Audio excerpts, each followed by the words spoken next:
श्री सद्गुरु देवाय नमः। भाइयों बहनों, वृंदावन के बांके बिहारी जी की कृपा तो अपरंपार है, जिसे कोई नहीं समझ सकता है। कब वह किस पर रीझ जाए कोई नहीं जान सकता। वह तो उलाहना देने वाले के ऊपर भी कृपा बनाए रखते हैं। भक्त के लिए क्या क्या नहीं करते, बस अपना भाव और विश्वास उन पर मजबूत रखना होता है। आज आपको ऐसी ही सत्य कथा सुनाने जा रहा हूँ जो कि रमेश जी ने भेजी है, कि कैसे बिहारी जी ने उनके चित्त को चुरा लिया। आज वह पूरी तरह से बिहारी जी पर आश्रित होकर अपना जीवन जी रहे हैं। आज वही कथा यदास आपके सामने सुनाने जा रहा है। इस कथा को जानने के लिए इस वीडियो को आखिर तक अवश्य देखिएगा। अगर आप ऐसी ही भक्तिपूर्वक कथाएं लगातार सुनना चाहते हैं तो अच्युत प्रभात यूट्यूब चैनल को सब्सक्राइब करके बेल आइकन अवश्य दबा दीजिएगा, जिससे नए वीडियो के नोटिफिकेशन लगातार आपको मिलते रहें।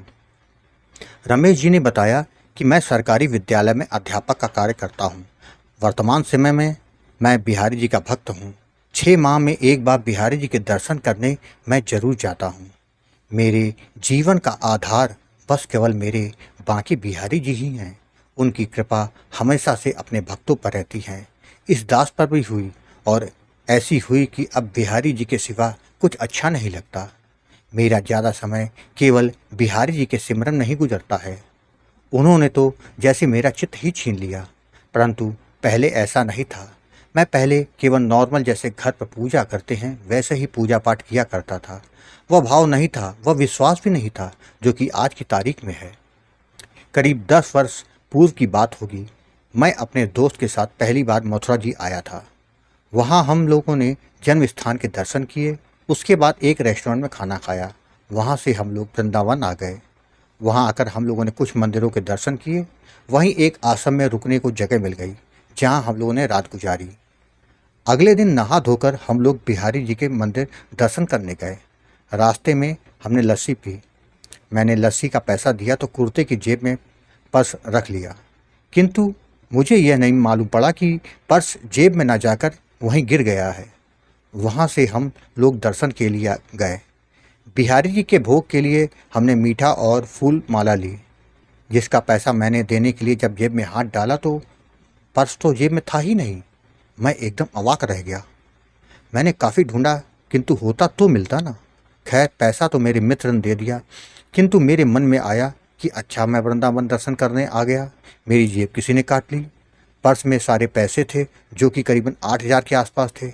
इसके साथ ही कुछ जरूरी कागजात भी थे। मैं मंदिर प्रांगण में आ गया, किंतु मेरा मन तो पर्स पर लगा था।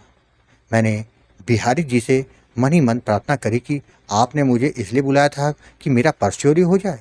मैंने अनमने ढंग से दर्शन किया और प्रसाद लेकर बाहर आ गया।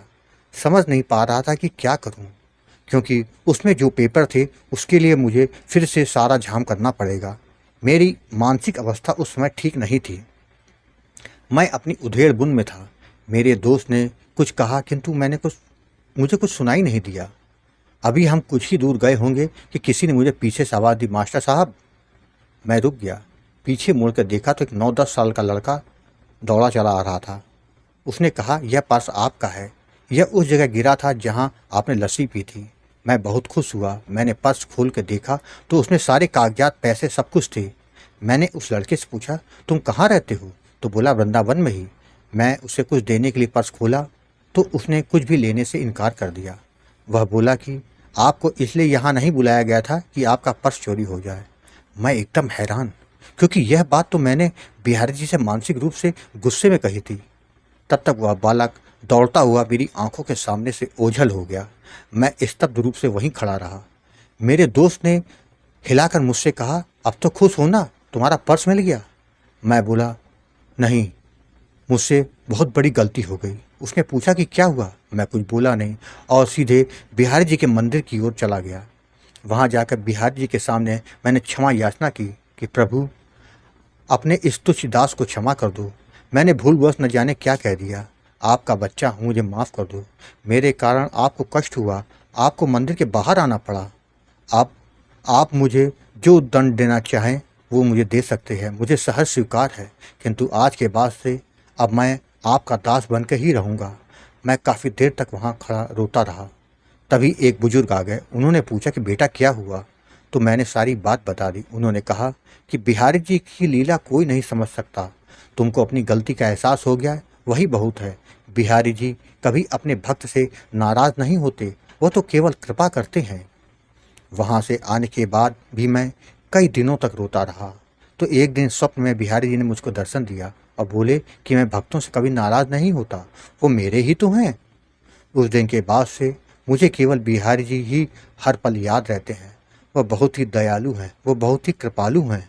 हम लोग ही मूर्ख हैं जो उनको समझ नहीं पाते। भाइयों बहनों, भगवान की यह कथा अगर आपको पसंद आई हो तो कृपया करके कमेंट में राधे राधे लिखना मत भूलिएगा। अगर आपके पास भी बांके बिहारी, राधा नाम या वृंदावन से जुड़े अनुभव हो तो उसको मेरे ईमेल या व्हाट्सएप पे भेज सकते हैं, जिस पर वीडियो बनाकर अपने चैनल में अवश्य प्रस्तुत करूँगा। ईमेल का पता और व्हाट्सएप नंबर वीडियो के डिस्क्रिप्शन में दिए हुए हैं। राधे राधे।